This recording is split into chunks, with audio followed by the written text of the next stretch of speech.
Problem అంటే ఏంటి, ఏదైనా ఒక ప్రాబ్లంకి సొల్యూషన్ ఎలా ఫైండ్ అవుట్ చేయాలి.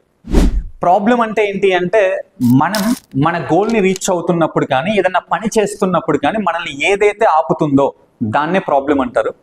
ఒక ప్రాబ్లంకి సొల్యూషన్ ఎలా ఫైండ్ అవుట్ చేయాలి, ఐదర్ అక్కడున్న సిచ్యువేషన్లో by using critical thinking number of solutions మనం లిస్ట్ అవుట్ చేయాలి. అలానే క్రియేటివ్ థింకింగ్ని కూడా యూస్ చేసి నెంబర్ ఆఫ్ సొల్యూషన్స్ మనం లిస్ట్ అవుట్ చేయాలి. వీటిల్లో అక్కడున్న సిచ్యువేషన్లో మీకున్న రిసోర్సెస్తో ఏ సొల్యూషన్ అయితే మీకు వర్కౌట్ అవుతుందో ఆ సొల్యూషన్ని సెలెక్ట్ చేసుకోవాలి. ముందు by using critical thinking and creative thinking number of సొల్యూషన్స్ని లిస్ట్ అవుట్ చేసి మీకున్న రిసోర్సెస్లో ఆ టైంలో ఏ సొల్యూషన్ అయితే మీకు ఫేవర్గా అనిపిస్తుందో ఆ సొల్యూషన్ని మీరు టేక్ ఓవర్ చేయాలి.